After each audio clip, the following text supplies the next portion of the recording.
Bad First Impression, a podcast about movies and where we meet them. I'm your host, Devin Warner, and every week I take a guest to a movie screening here in New York, and we discuss how the theater experience affected our impressions of the movie. Today I have with me photographer Doyin Ayo from the Too Much Dialogue podcast, and we're here to talk about a movie that I love and that we've kind of had on our mutual to-do list for a long time, Jackie Brown. This is a movie I brought up to you when we used to work together like forever ago. I was like, if it's ever screening, and it's probably screened like 6 times in between then, this is the type of movie that's like every 2 or 3 months, somebody puts it on because it's popular. Realize that. And it's the sort of thing that I think gets people out of the house. Yeah.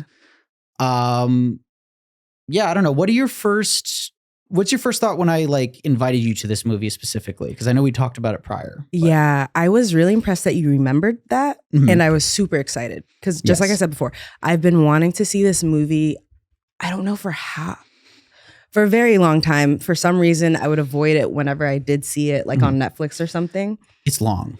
It is long, but like, you know, something that you've been wanting to see for so long, why not just sit down? And that's always my kind of thing is like whenever I see, even at home, I'm just like, well, just start it. And then if it's bad, you usually know in the first 20 minutes, you just turn it off. Like I've really become like, I'll just start it. And I don't really watch movies like late at night anymore. Okay. So like that's like the idea, like me getting sleepy is like not really thank you for not sneezing on my that's like a real struggle of mine as well. So, and I'm sorry that I brought attention to it after you successfully didn't do it directly into Mike. There's a couple reasons that like maybe we can try and excavate exactly why you and I felt like we had some connection through this movie. One, I believe the initial reason I brought it up is you said that you liked Pam Grier. Yes. And this movie is actually like kind of my only, I was looking up her list of credits. I've seen her like in small parts and other things. Yeah. This is my main experience with Pam Grier, as I think it might be for a fair amount of people. Yeah. And same. It's mine too. What were you familiar with her in prior to this? So I hadn't watched any of like, you know, the blaxploitation movies. Mm-hmm. This is just from Tumblr. I would see her all over my Tumblr. I swear. Like since 2014. And I was just like, this looks cool. She looks amazing. And I would do like some sort of research on her, but she's somebody who like, I can see her working so well as a gift because any 3 to 5 seconds of her is just compelling, like on its own. I'm like, if I just see her like pivoting to like get out of a chair or something, I'm immediately like, oh, what is she doing? Where is she going? Yeah. So there's something about her. I still haven't like quite gone back and done my homework. And actually right now, Nighthawk is doing a like blaxploitation series where they're showing Coffee.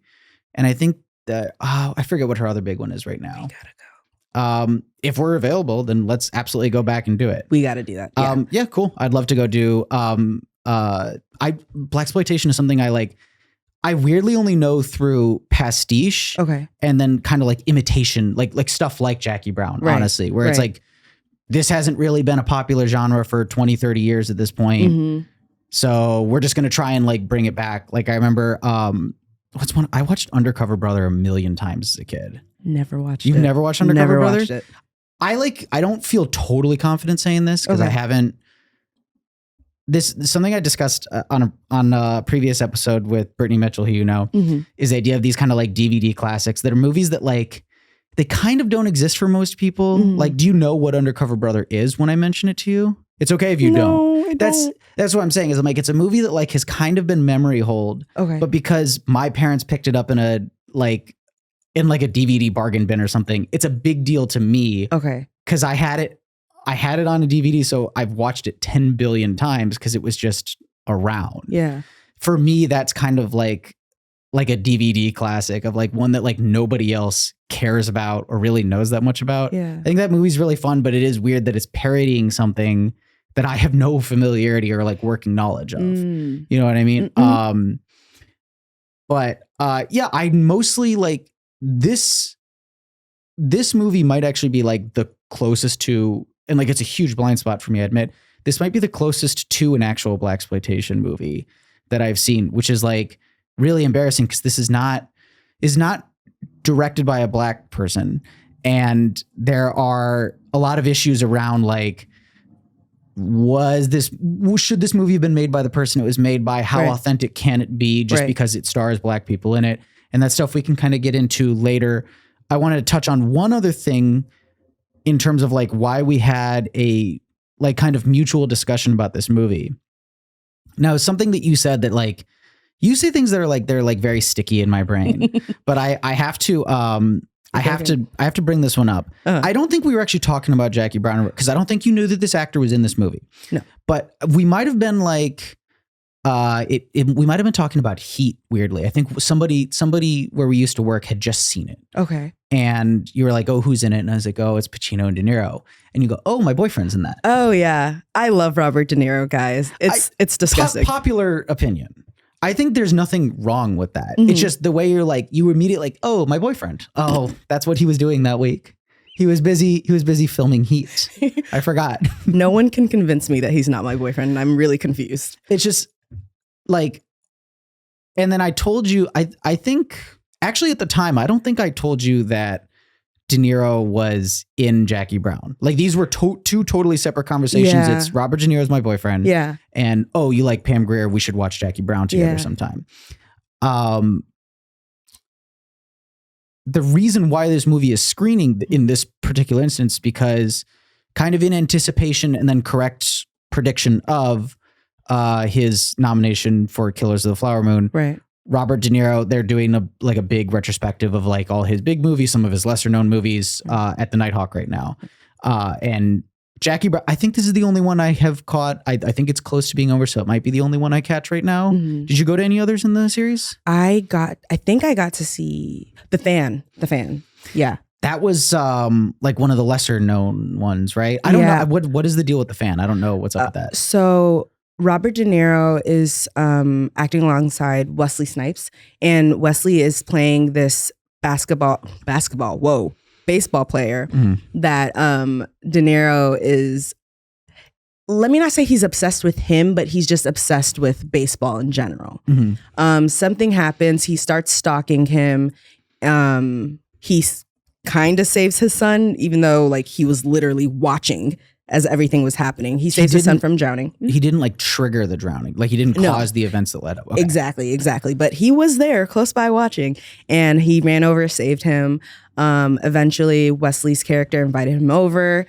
Long story short, De Niro gets upset by something he says, and he decides to kidnap his child.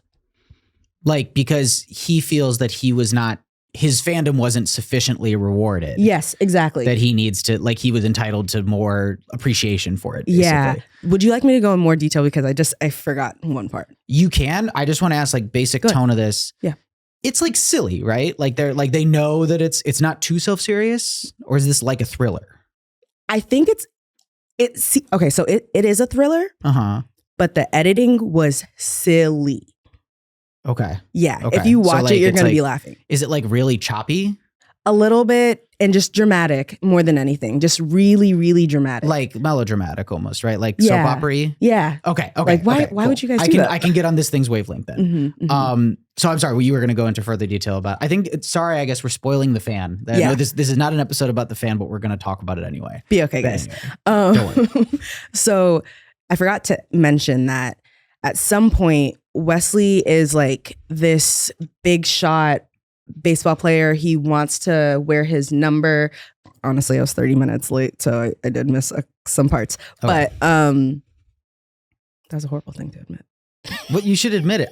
I think to like do a tangent in this The Fan tangent. Yeah. We had a previous episode where we went to the wrong theater and watched a different movie for like 20 minutes, like the wrong, like, and it's like pretty embarrassing, like how not the movie it was that we were seeing. But wait, what were the movies? So we went, this would be the episode from 2 or 3 weeks ago now. Me and Alex Campo went to go see The Passion of the Christ, because this is a movie.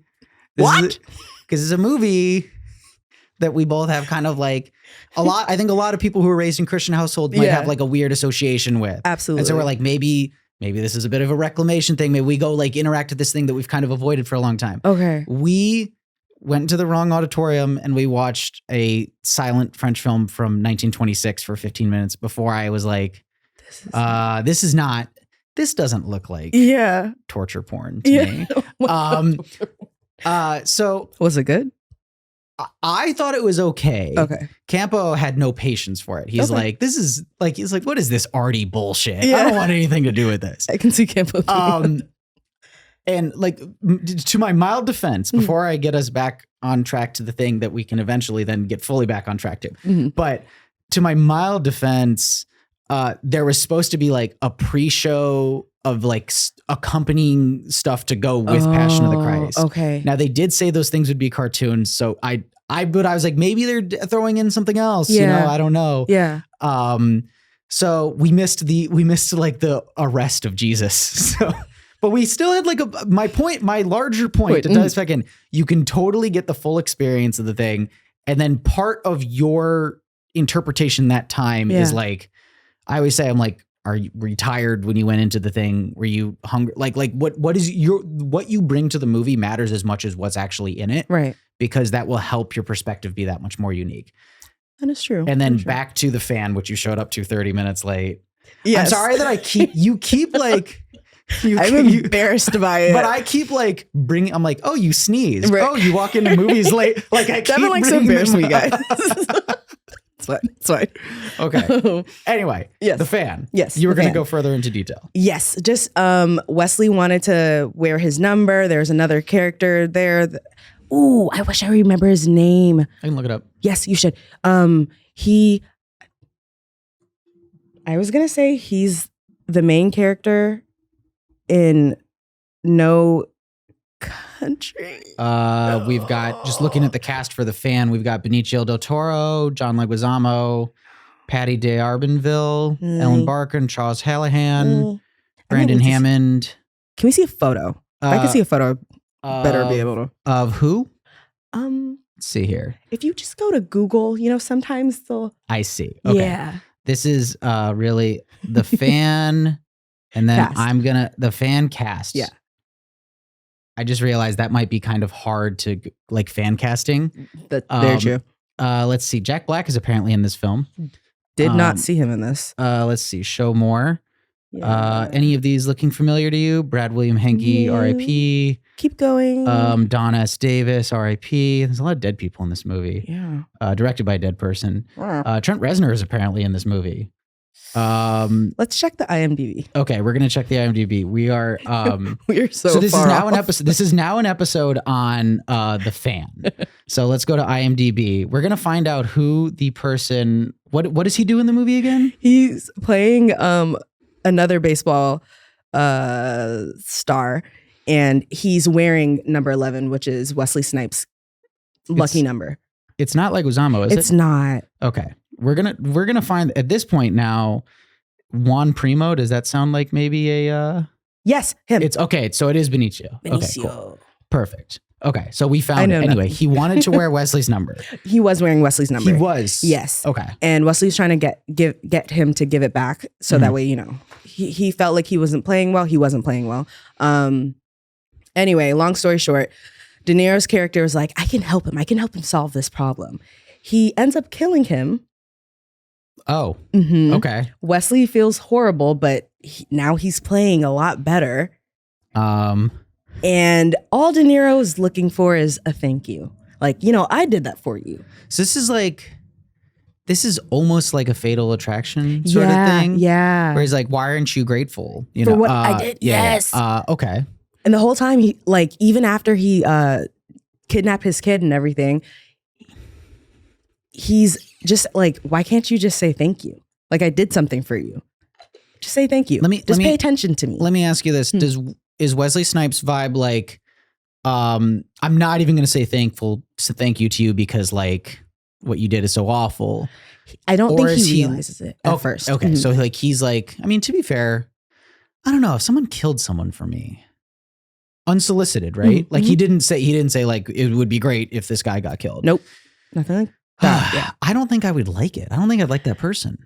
Why would you? Not to call out your boyfriend. You're problematic. You could kill somebody for me. I want to bring it back to that real quick. Yeah. Robert De Niro, incredibly attractive as a young man, incredibly attractive now. Yeah. What about him makes you be like, you single him out, that's my boyfriend? Somebody asked me what was the movie that made me. Mm-hmm.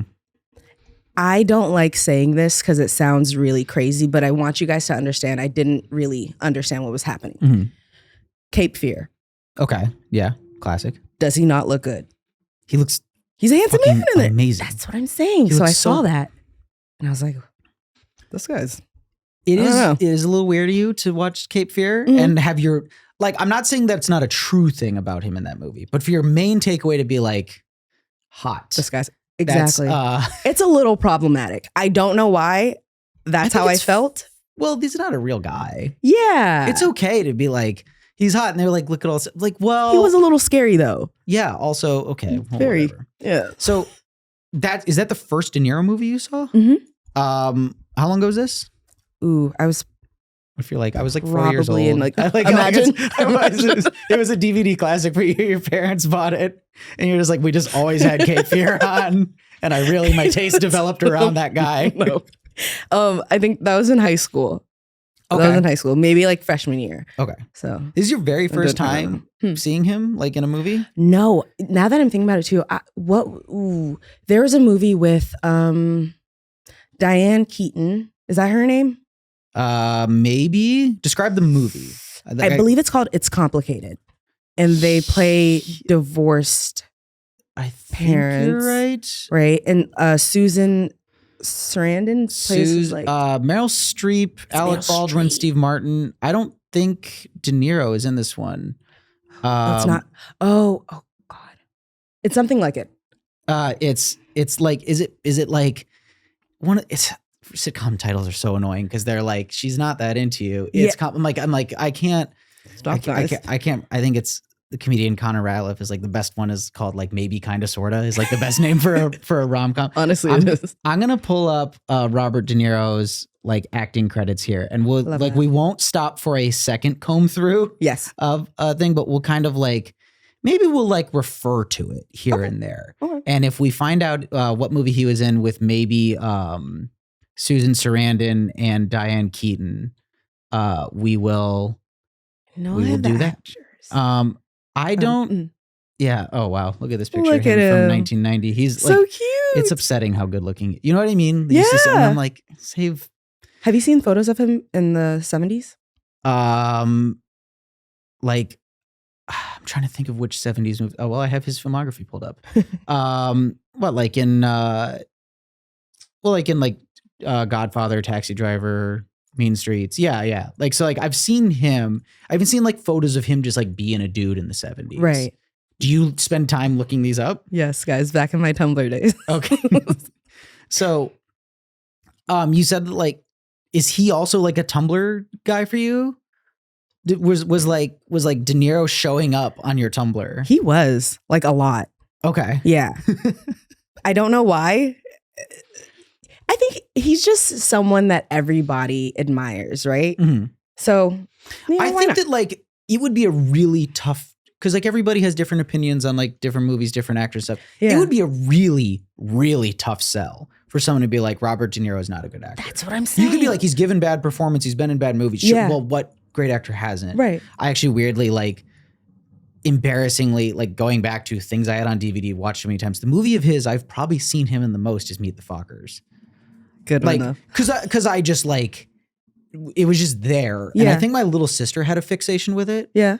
She like, and she also was a De Niro like, lover? What? Is she also a De Niro lover? No. Okay. She like, I don't know what her fixation with it was. So like, she was like one of those little kids who refused to curse. Okay. You know what I mean? Okay. Like, have you ever met like a little kid like that where they like, they'll go out of their way to be like, that's bad behavior. Yeah. And they like kind of, so with that movie, she really liked watching it, but she refused to acknowledge that like the title basically has the word fuck in it. Yeah. Yeah. And like, she knew how to read. Like she was at the age where she knew how to do this and stuff. She would be like, the movie is called Meet the Fonkers. Oh, I like that. And we'd be like, Mariah, no, it isn't. Mm-hmm. But she's like, to me. She's like, it's called Meet the Fonkers. And like every time she's like, let's put that DVD in, she's like, all right, let's watch Meet the Fonker. Like every single time. After a while, we just like let her do it. Yeah. You know, we're like, that's Do your thing, girl. Who is she hurting? Yeah. It's fine that this is happening. Nobody is like negatively affected by it. That is true. But that is weirdly the movie of his I have seen the most number of times. I haven't seen it in a long time. Yeah. I remember, I think because Meet the Parents I maintain is like a pretty watchable comedy. Yeah. I think it's like pretty solid. We've talked about that recently. And then, did we? Yeah, with Brittany. Yeah, I mean, or not recently. Previous guest Brittany Mitchell. Yes. Hi, Brittany. Yeah. Hi, Brittany. Coming back soon. Wink, wink. Yay. I'll tell you for what afterwards.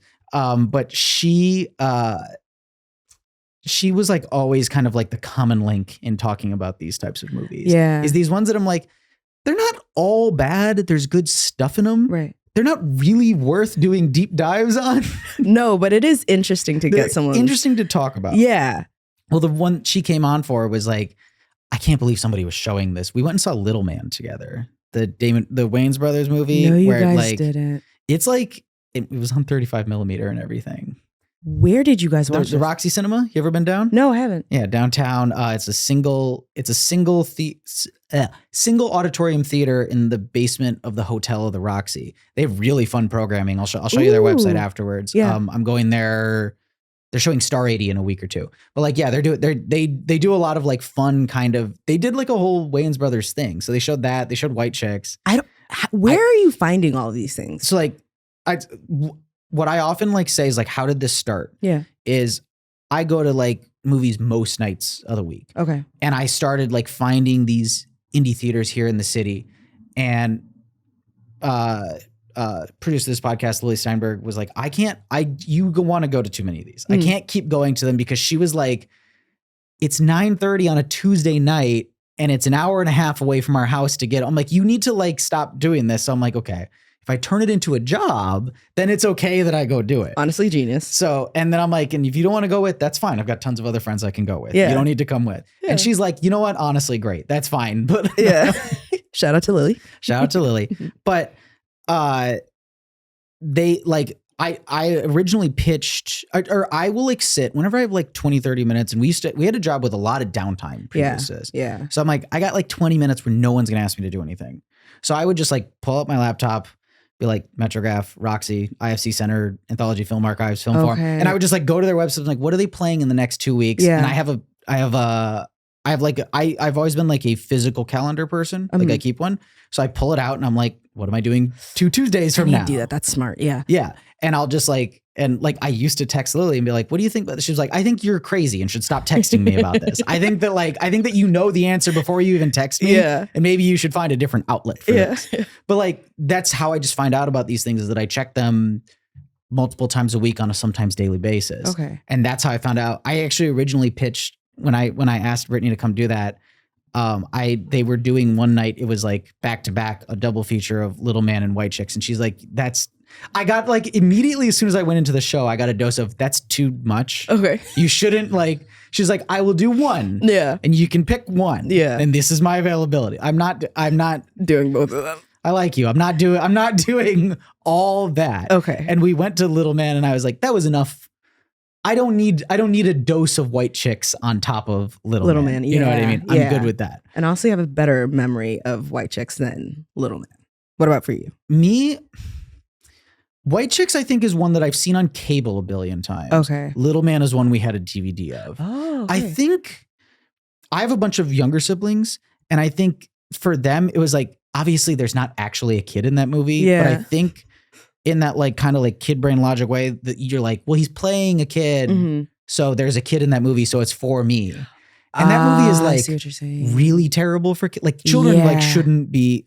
I didn't think there was nothing in it. It's not a good movie, but like it's one of the sorts of things like this is aged. It came out in 2006. It arguably like was past its due date when it came out. Yeah. Children shouldn't be seeing this. I want to tie it back to Robert De Niro so we can eventually at some point get back to Jackie Brown. No, let's just jump right back. You want to jump right back to it? Okay. We saw this at the Nighthawk Williamsburg. Yeah. How often do you go to the Nighthawk? Not that often, but if I am going to go to the Nighthawk, it's usually Prospect Park. So that was my first time there. Okay. What do you think of this one? I liked it.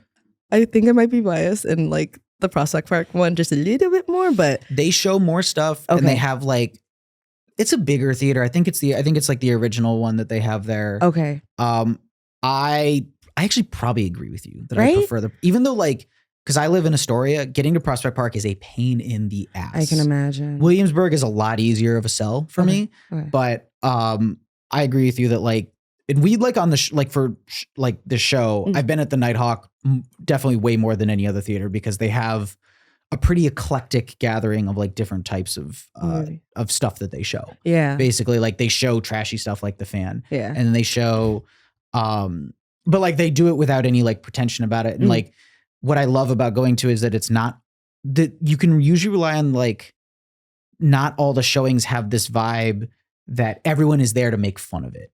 You know what I mean? They're like, I'm here to appreciate it on its level. Yes, there are some things that are aged poorly or silly. Yeah. But like, I'm here to like enjoy this thing a little bit more earnestly as opposed to like, you know, the movie The Room, the kind of so bad it's good one that people go to. Like that's fun, but I think people take that concept and try to apply it to movies that like that movie's just literally unprofessionally made. Yes. Like it's like there's like bad ADR in it. And it is horrific. Like and like that's really fun to just dunk on. Yeah. Like a movie like The Fan where it's like it's kind of like, you know, lowbrow. But I'm like, do we need to like come into this like throwing popcorn at the screen? You know what I mean? Like it's like obviously it's got crazy elements to it. Yeah. But like, and I'm like, and I don't want to like be too highfalutin about it either. But I like that we don't just come in and immediately feel like we have a total understanding of how we're going to receive this thing. If that makes sense. No, I do get that. So I feel like the Nighthawk is usually pretty reliable for that. We saw this in a pretty packed house. Yeah.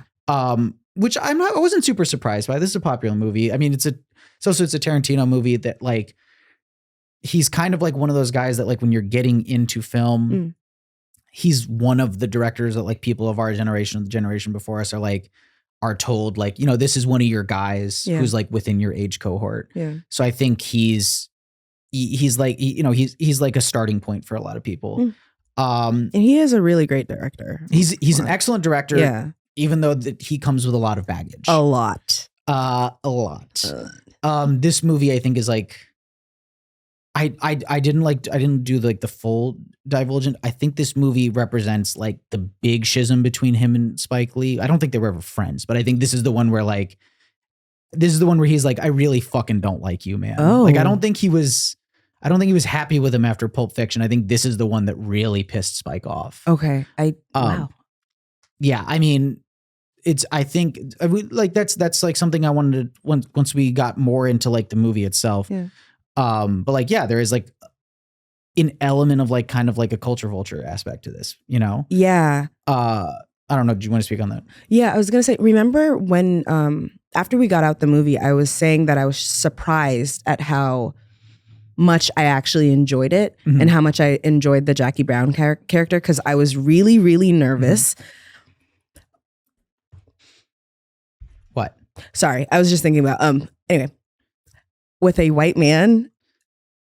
And with this specific white man. Yeah. Too. Yeah. I was just like, what is he going to do with the character? I don't want her to like, you know, seem foolish or just, I don't know. I don't think I'm weird. I think that is like justified apprehension. Right. Because you came out and you were almost like a sigh of relief. You're like, whew. No, okay. Seriously. I was terrified. Because that wasn't, right. That wasn't bad. Yeah.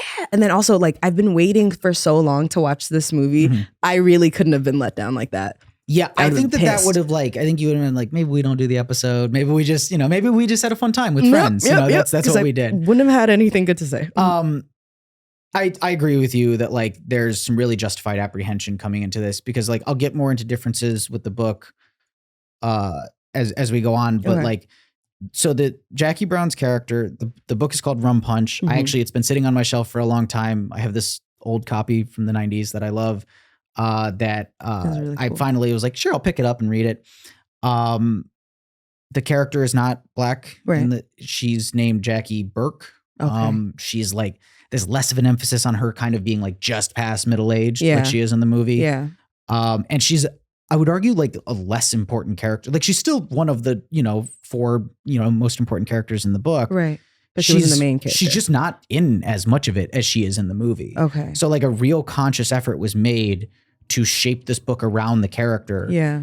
That it sounds like Tarantino made specifically with Pam Grier in mind. Yeah. Who he almost but didn't cast in Pulp Fiction. So like he's like, I like you a lot. I think I need to build something more around you. I can't fit you into something that I already have. Yeah, and I appreciate the fact that he did that.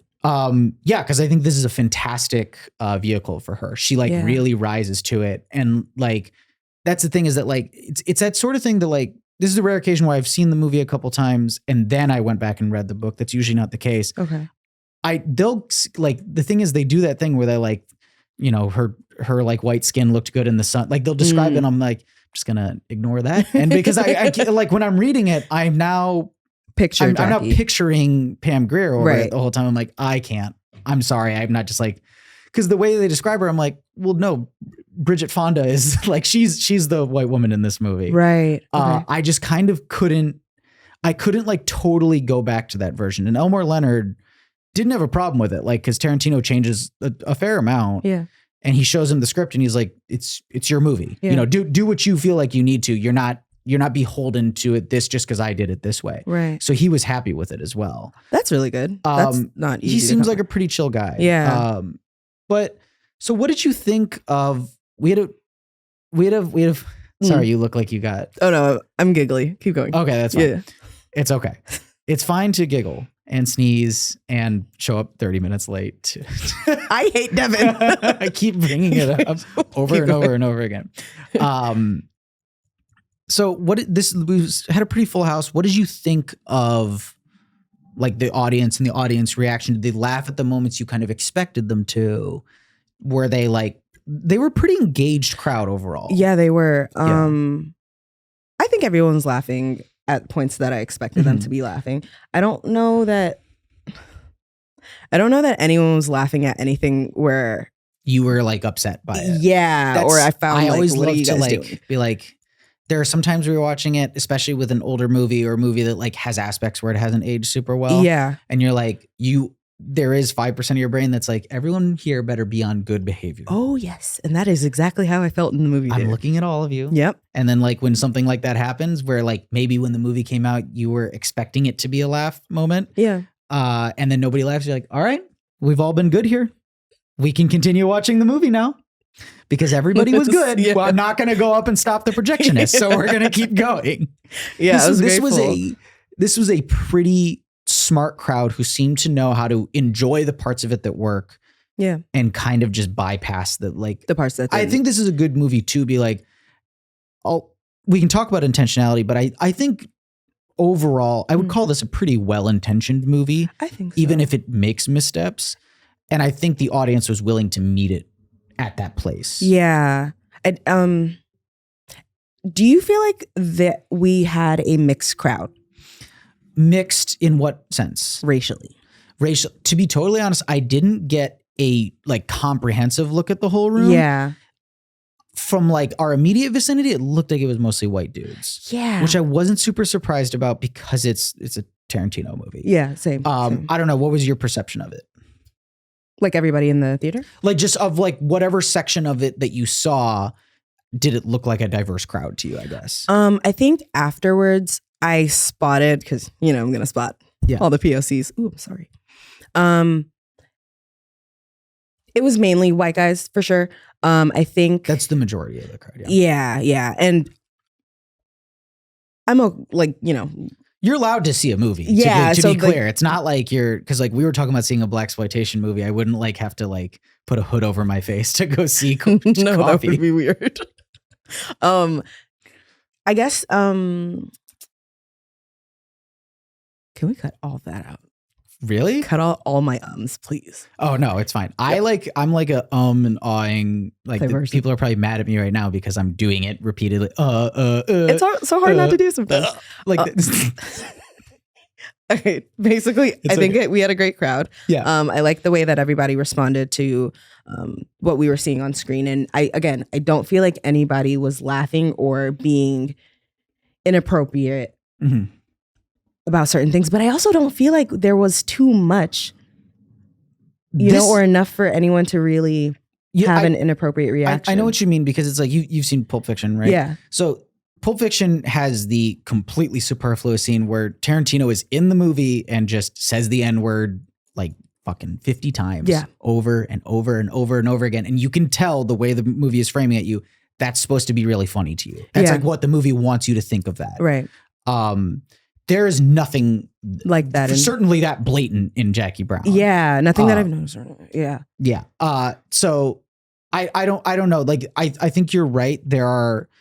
That's why I want to give this movie more credit for intentionality. And then it's like, it seems like, cause that's like that's like the epitome of his worst impulses. Is like, I'm going to insert myself. I'm going to do the quote unquote fun thing. Yeah. And then it's going to be this like huge misstep in judgment. And just like, it's a sort of thing. It's like, I see that and I'm like, it's not even, it was a different time. It's like, well, we knew in 1994 you were supposed to. That's what I'm saying. And it's, I don't know. I don't like when people do certain things for a reaction, right? Mm-hmm.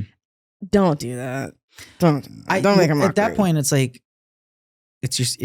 Pulp Fiction is his second movie. It's really like, the more time goes by that like since that happened, the more you're like, it's really wild that he like thought that was a good idea to do. Because it's like, it's a self-insert. So even if he comes on screen and does nothing offensive, it's already like, I'm on the edge of like, I'm already like, you have to win me over to what you're doing here. Yeah. Has to be worth the fact that you just kind of took me out of the movie a little bit. Yeah. And then he does something that like takes you out of it. Like, it's really bizarre watching that happen in Pulp Fiction. Yeah. You're like, I can't even like, you're like he says it so many times that you're like, I actually can't track what's happening in this conversation now.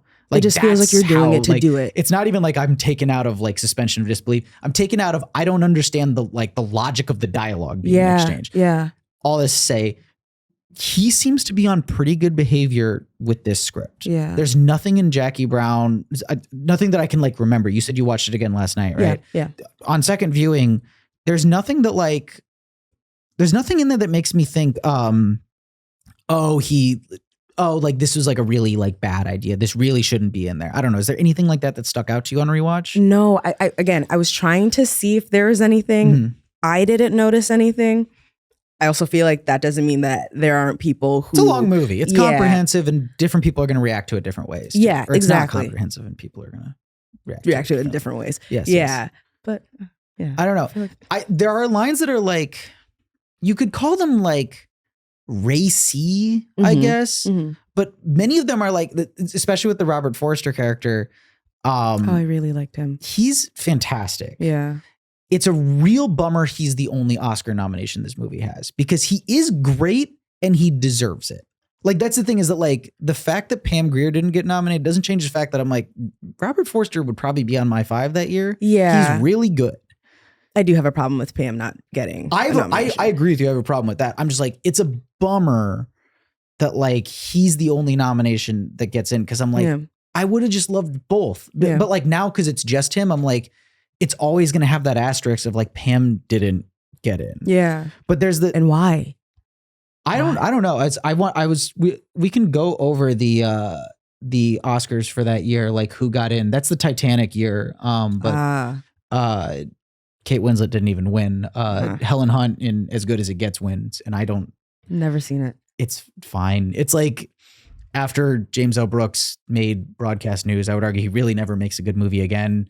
That movie's like, it's pretty whatever. I've watched it before. Some people like As Good as It Gets. Okay. I don't really care for that movie. Yeah. It's Nicholson and he's got like, I don't ever think they make it explicit in the movie that he's got OCD. I think they do that thing where like his actions indicate they're clearly trying to tell you he has OCD, and maybe the movie never explicitly states it that way. Yeah.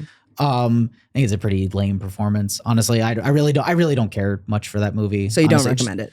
I don't recommend it. No, I don't know. Just go fucking watch Broadcast News again. It's a much better movie. Yeah, that's what I have watched that one time before.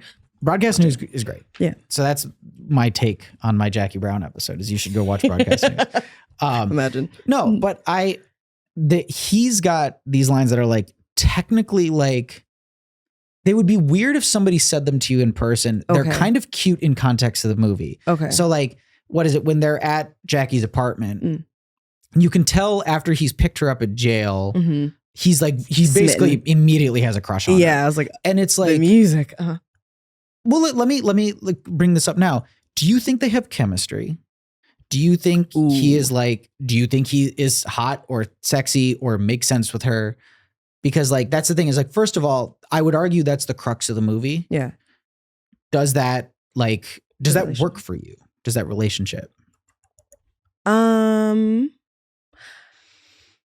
didn't really feel the chemistry all that much. Mm-hmm.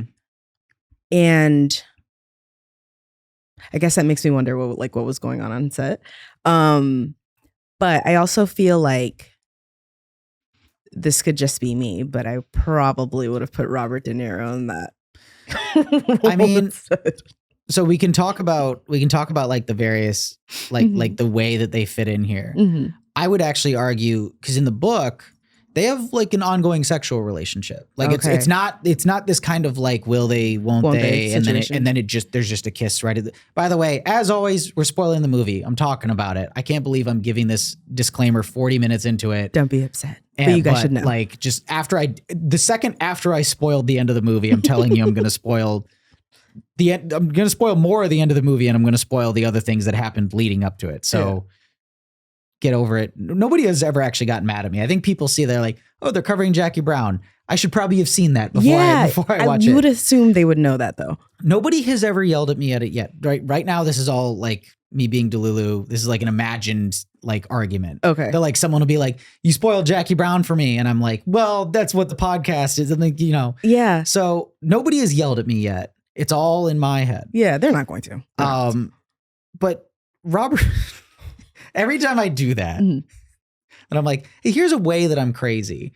Anyway, Robert Forster in the film. I would actually argue in there, it's more like, oh, he's just like, it's less of a thing that they're both aging. Yeah. It's more just that like, he's an older guy and like they talk about, he's like, oh, he's like more well-built, he's aged gracefully. Yeah. I would argue that like. And got his plugs done. Yeah. They look nice. Yeah. Robert Forster, like, I wouldn't call him like unattractive, to be clear. No. He's a good looking old man who very clearly is an old man. Yeah. And the fact that he's not trying to hide it. Yeah. Like makes it distinguished. Yeah, makes it distinguished instead of like embarrassing. Exactly. And I think he's the type of guy who, the way he aged, that if he were trying to hide it, it would look embarrassing. Correct. But like horrendous. I would argue that in the movie, it's good that like they make sense together, and he's never creepy or weird. Like he's got a crush on her, and sometimes he's a little forward. A tad, but like in a nice way. In like a way that I'm like, this guy's interested in me. Yeah. That's, people are like that when they're interested in you. Exactly. And we're working together, we're close together. I keep wanting to bring up probably the biggest laugh from like the audience in the movie is when they're back at Jackie's apartment. Right. And he's clearly like, I'm crushing on this girl the second I see her. Yeah. That side of it, by the way, all works for me. I immediately buy that he is crushing and cannot hide it for a single second. And she's kind of aware of it basically immediately and not really bothered by it. No, because like, he's harmless. He's not someone who's creepy or weird. Yeah. And he's sweet and he's easy on the eyes. Why not?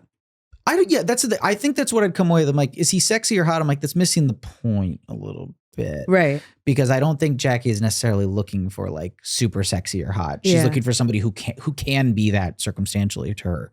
But probably the biggest partners. They're partners. But like probably the biggest laugh line in the audience, I think, was when he says, when she says, I bet you, except for an afro, I bet you look the same as you did when you were 29 or whatever it is. And she goes, yeah, but she says my butt's twice as big or something like that. Something like with a bigger butt. And he just goes, or like, he like throws his hands up and like a gesture like this. And he goes, nothing wrong with that. And the audience erupts. It's like something. Yeah. That just felt like such a line a white man would say. And it's charming. It is like, yes, right. It is an incredibly white reaction to my butt's bigger than it was when I was in my 20s. Yeah. And you can tell. I like it though. I like the line. I think that it's that authentically. You're like, and I don't know. It works really well for me comedically. It works well for me in that like it would be it's endearing to her. I think that's a moment that makes her like him more. A, because she's being flattered, and B, because he's just so likable in that moment. Yeah. But it might be like one of the first signs that like, we're not going to ride off into the sunset. Like, we're not meant to do that together. Yes. And I think that's what I was trying to say. Yes. Like, the chemistry wasn't necessarily there. I didn't feel like a burning passion for one another, but it seemed like they just enjoy being in one another's presence. Mm-hmm. Yeah. And then again, they're partners. So that's the thing, is that like, is that we like talked a little bit about this coming out of the theater, like where it's like, I think it's pretty obvious just with who this guy is, nothing that even necessarily happens in the movie explicitly. Yeah. With who this guy is, he's not the guy who rides off with her ever. I don't think that's him. That's just not, and she knows that. And it's why he's attractive to her as partners. But see, then I'm confused because the way that I took it was, I don't think she was really looking for him to be that guy. I think I don't want to say that she used him, but she saw an opportunity and she saw that he could help her with what she needed. But I think this is kind of a movie about two people consensually using each other. Yeah, that's it. Because he's using her a little bit because she's like exciting and sexy and like not young, but younger than him. Yeah. Like that's the thing is that like she's 44 and he's 56. Yep. Is that right? So like he's now firmly into, it's embarrassing if I don't admit that I'm an old man. When you're 44, you can kind of be clinging to middle age a little bit. You still have, not saying you can't be youthfulness. Not saying you can't be exciting when you're 56. Right. Lots of people are. Yeah. But like, I think that you have to start reframing what exciting is, and you have to start looking, you only hurt yourself if you don't look at your life in a slightly different lens at that age. Yeah. You know what I mean? At 44, like I said, you can still be a little ignorant of that sort of thing.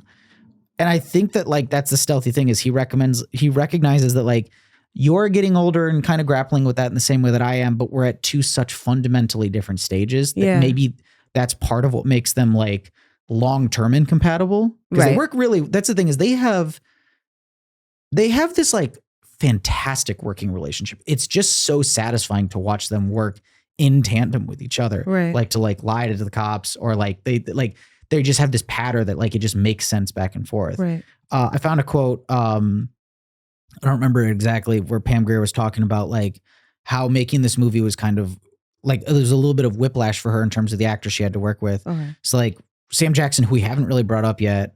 I know. I know that's crazy. That's like kind of how there's like 5 or 6 performances in this movie that like you could just do 2 hours on each of them on their own. Yeah. But Sam Jackson, he's kind of he's the problem in the movie. He's the villain. I guess we should probably like give a basic outline of like how this movie functions for anybody who didn't watch it. Fair.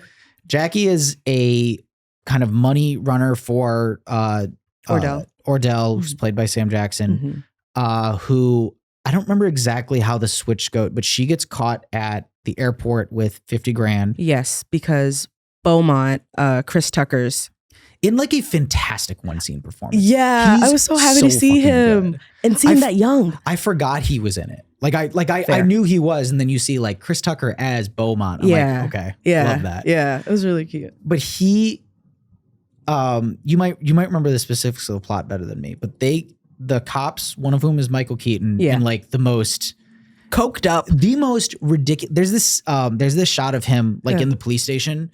He's not doing this, like his character's not doing this for anybody, but he's like walking down the hallway and you know exactly the shot I'm talking about, where his like lips are pursed and he's doing like.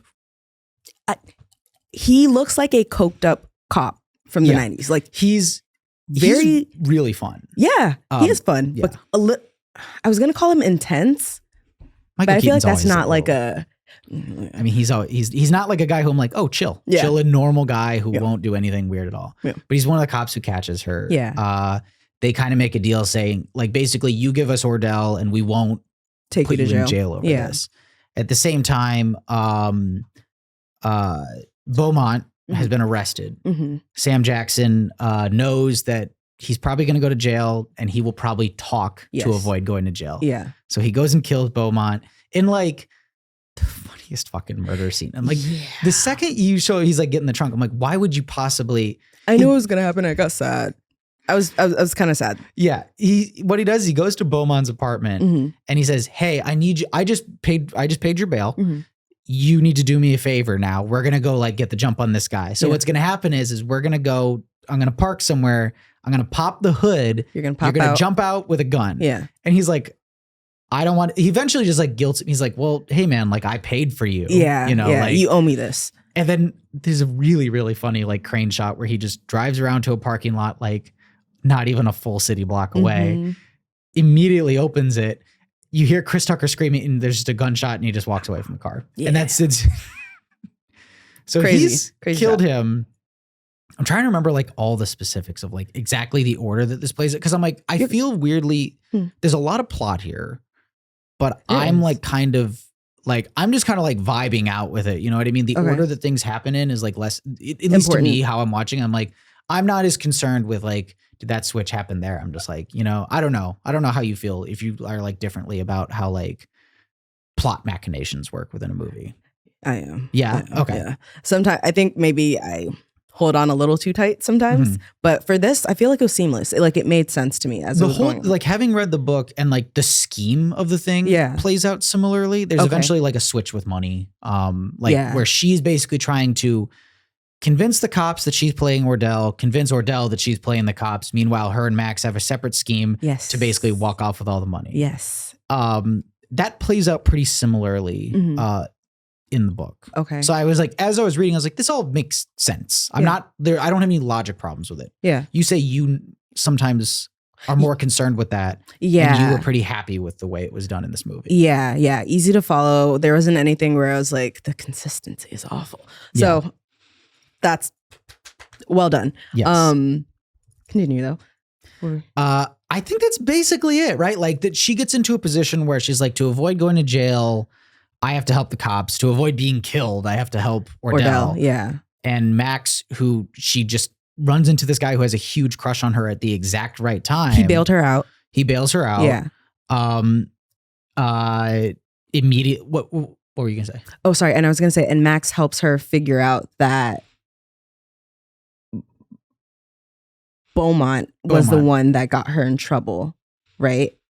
And Ordell kind of set it up. Actually, I'm not really sure. I don't know if Ordell's in the book, the coke that she gets caught with, in addition to the 50 grand, that's Melanie's. Right. And that's Bridget Fonda's coke. Yes, that's Bridget Fonda's coke. It's the same in the movie. I couldn't remember if like that was like a smaller detail that I couldn't exactly keep straight. Yeah, it's just that like she like basically had somebody on the other end throw it in the bag because she just wanted some coke. Right. Like it wasn't anything more than that. Yeah. But that's what the cops, I think, that like is just like enough to break the camel's back that they're like, okay, cool, we'll hold you on that. Yeah. But that's just kind of what it is. And then it gets into a scheme. There's a lot of like tricking people back and forth and back and forth. I don't actually like totally want to do it because I'd actually love to make sure that we have enough time to talk about the individual performances as well. Okay. So like, I feel like we've done a good amount of Pam Grier. Yeah. Have we? I don't know. Do you think we need to do more Pam Grier? She's gonna come up. She's the titular character. She's gonna come up in other stuff that we talk about with this movie. Okay, but we can totally if we can stop and do a Pam Grier sidebar at any time. Okay, I guess is what I'm saying. Okay, so we didn't really talk about Sam Jackson himself. We did not in this movie. So he's already worked with Tarantino at this point. So he's kind of becoming a company player. What do you think of Sam Jackson in this movie? Phenomenal. He's really great. Yeah, movie. I didn't find him scary necessarily, but I was a little like, ooh. Because that's the thing is like he's a guy who is a threat. Yeah. Who he seems unconcerned with convincing you he's a threat. Yeah. There's weirdly not that much ego to him. He's just like, I'm trying to, like, the whole point of like why he's doing this scheme to like get money transferred to him is he actually is like at the point where he wants to retire. Yeah. He wants to walk away from the whole thing. Yeah. Selling guns. Yes. Illegally. I think he's like so kind of great and relaxed, and like the way he'll describe these fucked up things. Yeah. The sales pitch at the beginning where he's like showing the gun video to Robert DeNiro, as those who we'll get to in a second here. But he's just like, and there's actually a great deflation there with where Bridget Fonda is like, He does this with everybody with the fucking gun video. It's not that impressive. It's just a video of guns. Like, are you giving your friend your sales pitch? What's wrong with you, man? He just kind of like oozes confidence, but you're right. You understand that he's a threat, even though he is not. And maybe because he's not constantly trying to reassert that he's a threat. I was going to say he's even like charming, wouldn't you say? Oh, he's incredibly charming despite that god awful ponytail. It is Sam Jackson. He's had a wide variety of hairstyles. Yeah. Is this maybe the worst hairstyle he's ever had? It's pretty bad. I kind of liked it. You like it? I kind of liked it. Wow. It made for the character. You know what I mean? They outline it in the book. They make sure to tell you. They're like Ordell, who has a braided long ponytail. Like, so he's got the same thing there. It's like, I don't know. Okay, that's fine. Shout out to his lace front wig. Yeah, that's a wig. That is definitely a wig. He's bald. I think he's like 40 by the time he's in this movie. He's like one of those guys who like he started much later than you expected because he had a really turbulent personal life before he was in any movies. Yeah. You looks great. That's the thing is I'm like, he does look like he's basically 30, but I think he's like 44 in this movie. Yeah. Like he's not that, like he's not. Shout out to the skin. That's completely fine. Like that's my favorite version of Black Don't Crack I think I ever heard. Jeremy, who actually showed up to this screening. I actually want to I want to address this real quick. Okay. Originally, you and I were going to go and Lily was just going to, I don't know if she was going to come on the episode, but she was going to come because she's like, I like Jackie Brown. I'd love to go see Jackie Brown. Yeah. After I showed up, I was like, oh, shoot, I'm going to go get the third ticket refunded. So I went back and got it refunded. Right. Jeremy, already had tickets. He walks in like a minute later and he sits down. I'm like, oh, that's so funny. And he's like, oh no, I just like went over to the thing and they said, hey, we have a better seat if you want it. Yeah. So he just sat down right next to it. Yeah. But I bring this up to say I didn't know that this was like a phrase. The Asian equivalent to Black Don't Crack is Asian Don't Raisin. Yeah. I had never heard that prior to him saying it. And I'm like, are you implying that like we all are raisening as we get older? I mean, right? We do get wrinkles. We're raisening. Like, but that's the thing is I'm like he like looks at me aging worse than him in comparison and just goes like, you're raisening. Is that worse than me being like, you're cracking? I guess. I always thought is like the crack is like, it's like you have it, and then you don't have it anymore. I didn't think it was that literally your skin was cracking. Right? That's wild. But I feel like, again, your skin does crack. Your skin does crack. Yeah. But I feel like the raisin makes a little bit more sense, or it's a little. The thing is that it's more accurate, but like it's not a. I've never heard someone use raisin as a verb before. Really? You have heard people say like I'm raisening right now? No, but I've heard Asian don't raisin like since I don't know, like maybe elementary school. I genuinely I'd never heard that before. Okay. Now I grew up in the Midwest where the racial diversity of towns is not great. Okay. Most everybody is white. Yeah. But I would say that like I moved around a lot as a kid, almost always in the Midwest. But I would say most towns population wise are like, there are mostly white people. There's a small segment of the population is black people. And then every other race is represented by like one or two families in town. That's usually how it is. Okay. So like, honestly, like if I was like, whatever town I was in for fourth grade, if there was an Asian kid there, I genuinely don't remember. He probably didn't have other Asian kids to be like, well, at least we won't raisin. Like, I don't think he had other people to like say that to. Right. So these are phrases that I didn't hear growing up. Okay. I'm glad to hear that it's a real phrase. Yeah, it's a real phrase. Because Jeremy just makes shit up. No, he doesn't. To me, I feel like I was like, it feels like the type of thing Jeremy would just say and just and just ride with. Like he'll just say I was out with him. Jeremy, do you lie when we're not there? No, he just it's more of a tone thing. It's less that he just lies. Mm-hmm. It's more when I say he makes stuff up, I mean he just like makes up new ways for people to interact with each other. You know what I mean? Like so we were out and gonna go grab Korean barbecue one night. Okay. And he actually said this to Lily, who just recounted it to me afterwards. But he had suggested a place. And then we finally corralled everybody. We got out of the bar and we were going to go to Korean barbecue. And she says to him,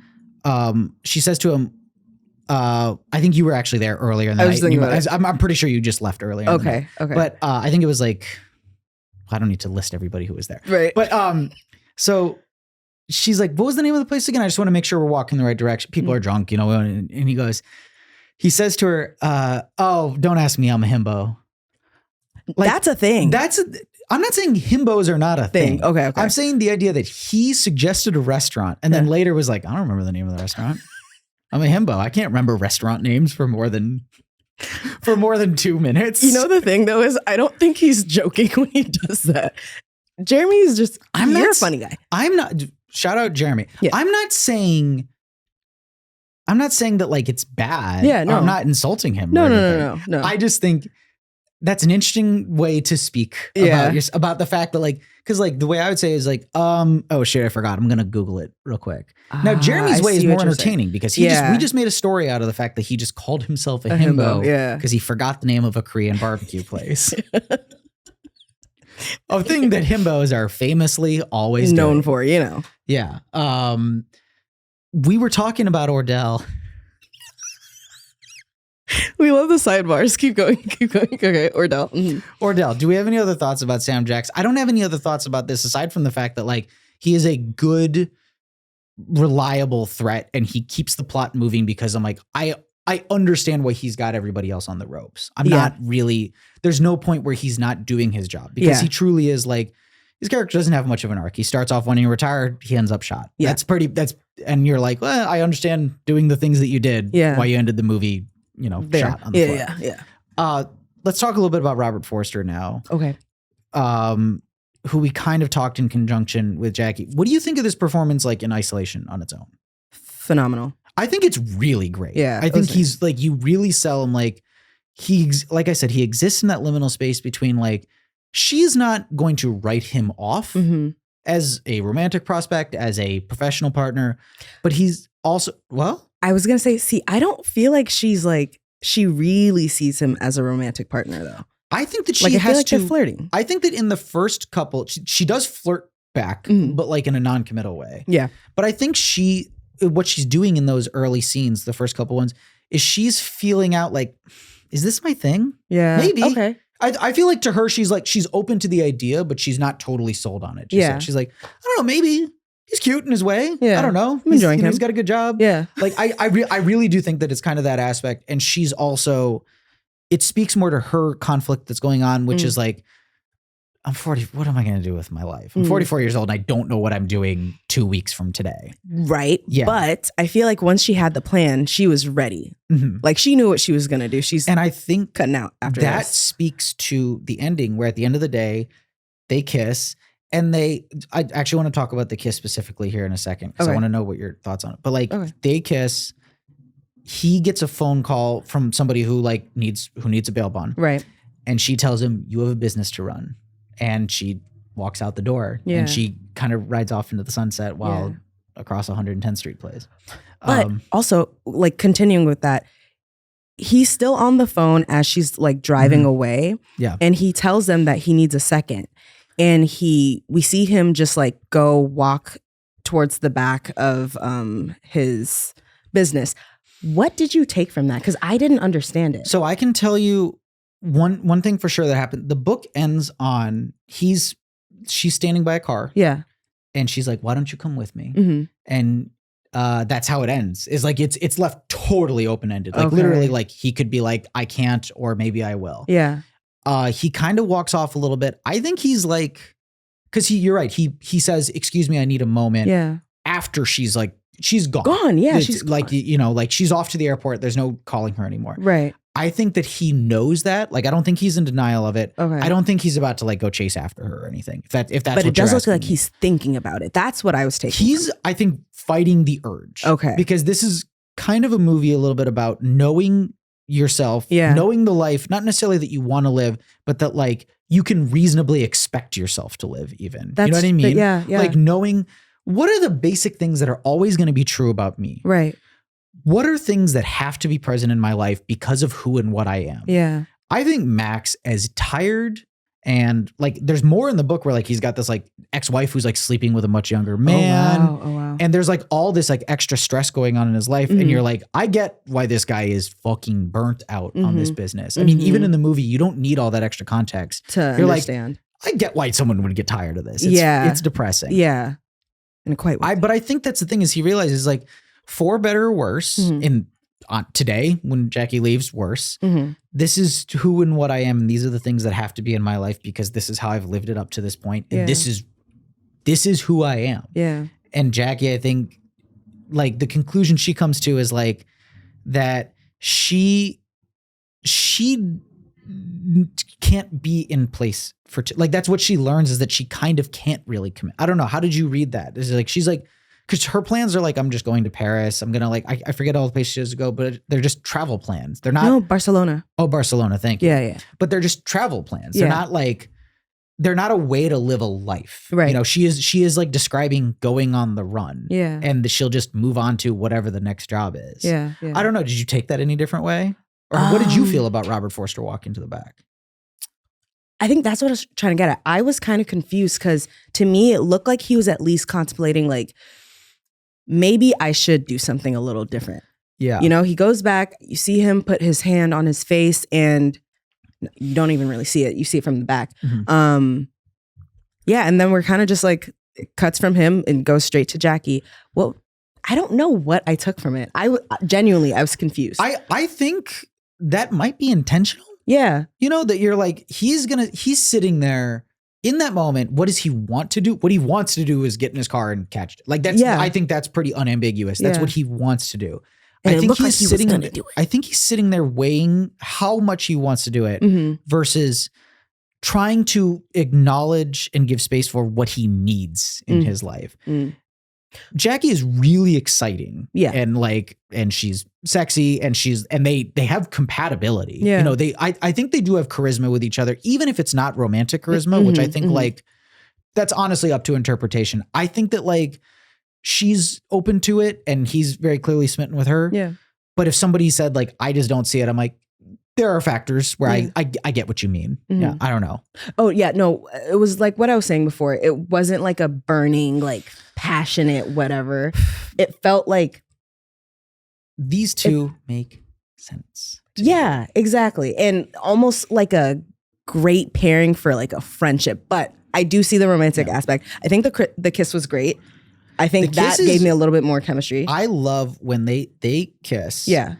And it's like shot up incredibly close up. Like it's very, very intimate. And it's not like overly sexy. Yeah, you know what exactly. I mean? Yeah. And then they stop and they smile at each other. And then he like gets the call. Here's the thing. Right before he does that, you can see he goes back for more, which I think might, you know what I mean? Like they stop kissing. They like share a moment. They look at each other. And then he goes back in to kiss more because he's like, I think because he recognizes this is it. Yeah. And I want to make this moment last. Yeah. Just a tad more. Oh, it's really so sweet. It's sad. Yeah, it is. And I think that's like, she's like, this guy makes sense for me in my life. Like, honestly, I do think they would probably cohabitate pretty well. Maybe what she is learning about it, what Jackie's learning about herself is she's like, maybe I shouldn't be looking for safe because she's like, I've still got vitality. Yeah. And that's true. Honestly, like that's the thing is seeing Max do what he did at 56 makes her realize I can still have vitality for at least that long. Yeah. I like that. I need to move on to something else. And Max is just at a stage in his life where he doesn't need to do that. What did you think when she said, do I scare you? And he said a little bit. I think that he's like, let me like before I like go into, do you think he is afraid of fucking it up with her? Or do you think he's reasonably confident that like she's going to stick around for at least as long as this whole scheme is going on? You know what I mean? Ooh, yeah. Like, is he afraid of giving her the ick, to put it in modern maybe. I didn't think about that before. But that's the thing. That's such an emotion. That's such a raw, honest, incredibly unsexy thing to admit. Like, I'm a little afraid of you. Yeah. And not the ick necessarily, but maybe just, would I be enough for you? Yeah. I think he is a little bit like, he's aware of, he's really aware of like where he is in his life. He's like, I'm older. Yeah. And they talk about he's like, I already know the drawbacks in your mind. You don't need to tell them to me. Yeah. Because I think about them and I know you think about them because you're at your own stage of like dealing with those same issues. You're just not as advanced in it as I am. Yeah. Because she did ask him earlier if he was afraid of aging or something like that, right? Yeah. And he like actually is like, you can tell he isn't really, but he's pretty at peace with who he is. Yeah. He's confident in himself. He's like, he just says, he's like, my hair turned gray and then I dyed it and I haven't thought about it ever since I started dyeing my hair. And he's just like, it's really practical. He's like, well, I just dyed my hair and I know that it's not really black anymore, but I look in the mirror and I look like I did 20, you know, I look like me to me. And that's all that really needs to matter. Yeah.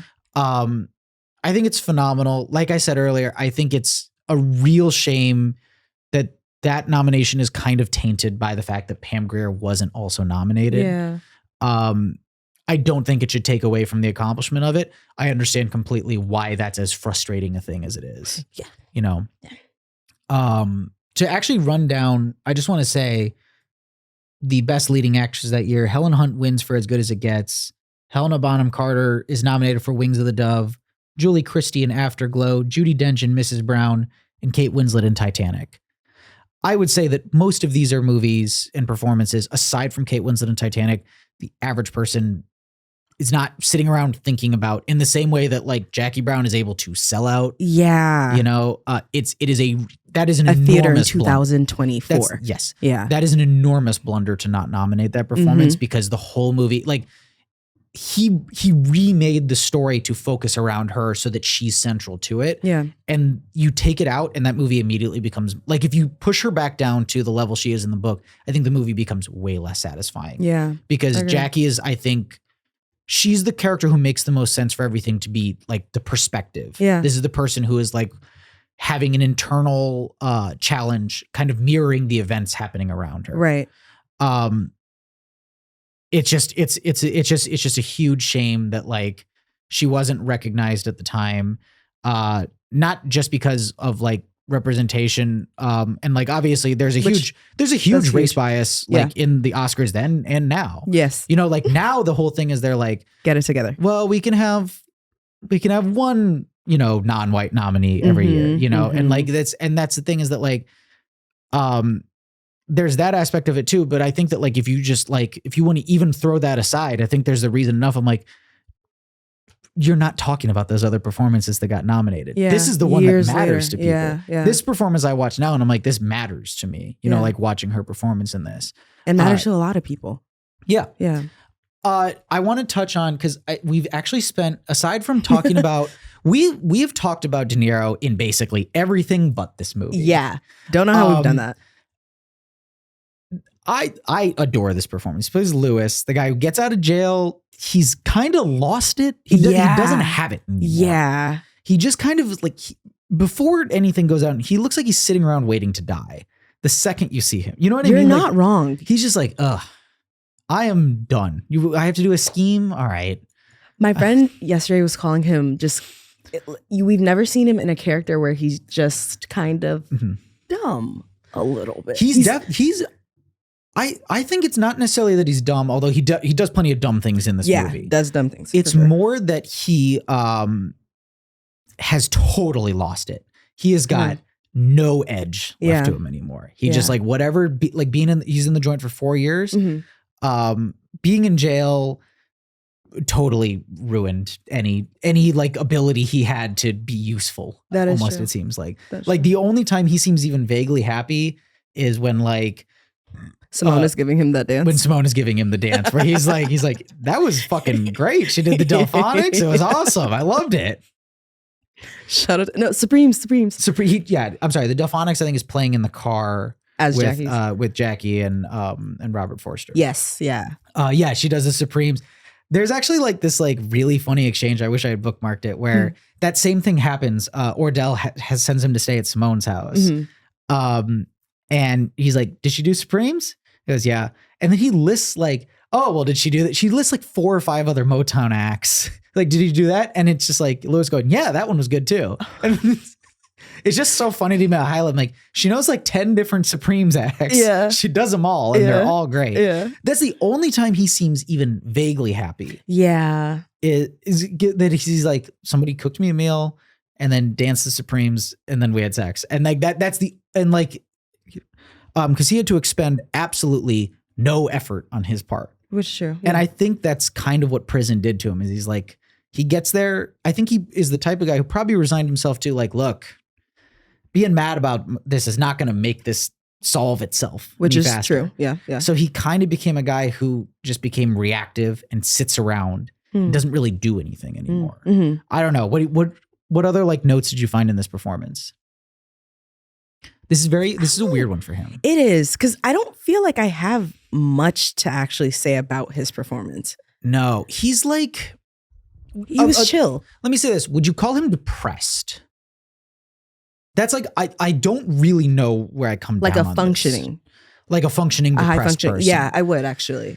He's just around. Because his behavior, like, I would believe he has depression, the disease. Mm-hmm. His affect is not depressed all the time. Does that make sense? Yes. He's more just kind of like apathetic. Yeah. He's not really sad. Yeah. He's chilling. Yes. He is just kind of like chilling, and you can tell enjoying he's whatever comes his way. He doesn't want to, I don't think he wants to be part of this, but I think he has lived his life, like his life on the outside prior to this. He doesn't know how to, he can't be useful any other way. Yeah, that is true. So doing this thing that he now hates and kind of destroyed him by sending him to jail. I think it's by the way, worth referencing. This book is actually a sequel to another book he wrote where the main characters are Ordell and Lewis. Oh, okay. That was turned into a movie. That was turned into a movie in 2014 starring, one second here. Let me find, ooh, I'm so glad. Let me find, it's the book is called The Switch. It was turned into a movie in 2014 called Life of Crime, where Ordell is played by Mos Def and Lewis is played by John Hawkes. But it technically takes place before, even though it was made, 20 years afterwards. Wait. But this is them playing younger versions of the same characters. Okay, text me that because I actually need to watch that movie now. Yes. There's actually like some really like complicated continuity of this. Right. I just want to get into this real quick because it's like kind of crazy. Okay. So there's that book, the Switch, that gets turned into Life of Crime. I guess technically a prequel to Jackie Brown, but like, different continuity or whatever. Right. Keaton plays the same cop in an adaptation of another Elmore Leonard book where like his character appeared, because he doesn't die at the end of this book. Right. That movie and book is called Out of Sight. And then one second, I gotta find Out of Sight because there's I love lore, by the way. Okay, cool. Because I think you're gonna like this then. Okay. So this is like technically this is a trilogy now because we're talking about Life of Crime, right? Which is like the series, like the adaptation of the previous adventure by Lewis and Ordell. Okay. Jackie Brown. Yep. And then obviously has nothing to do with any of the other characters, but Michael Keaton's character appears in Out of Sight. So we technically have a trilogy of movies going here. This film, Out of Sight, right, led to a short-lived spin-off television series called Karen Sisco, who would later reprise her role from that series in Justified, which is also based on an Elmore Leonard show.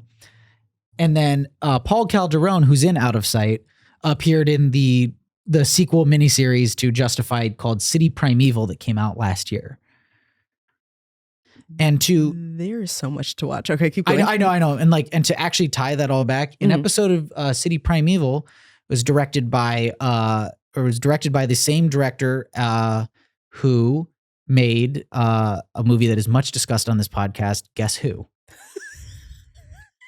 I tied it all that now we're getting now we're getting into my podcast lore. Like now we're getting like my weird upset because like you're like, you see me say Guess Who and you're like, he's on his bullshit already. I'm not going to go into a further Guess Who tangent. This started from work. I know. That's like my ultimate. I watched this morning. I watched Ocean's 11, and I was thinking about Bernie again. Okay, I don't know. Bernie. We love Bernie. He's like just truly one of the best. Yeah, like it's like I just can't. It's the way he like pops his shoulders is like immediately. You know what? You can imagine it right away. Mm-hmm. Anyway, so I actually had Guess Who on the brain this morning, as I do every morning. Yes, anyway, right, but naturally. That does technically all tie back to not only other obscure Elmore Leonard adaptations, but my weird obsessive relationship to Guess Who maybe the movie I have seen the most times in my life. It's really insane that you brought this back to that, but yes. Speaking of Michael Keaton as Nicolette, we talked about him a little bit. He is cocaine in this movie. He's just like leather jackets, like puckered lips the entire time. And his shoulders too. Yeah. He's like shimmying every time he's walking. It's a much smaller part than the other, so there's just like less to talk about. Okay. But he's like, you know what I mean? Like I feel like he's in a, what? Oh, did we knock over a candle? No. Or did we almost? Almost. That's okay. There's a lot of like, I guess I should just confess my boots are off this time because normally there's a lot of like boot scooting, like kicking. Put your feet in the camera. Because the way that it's angled, I'm a leg crosser. What I'm finding out about many of my guests is their leg crossers. Yep. There is limited leg crossing real estate. So normally it's two people slouch sitting like this, but normally I have like giant work boots on, which I've taken off. There's socks on, so you don't get feet for free. And if anything pops up above the table, we'll blur it.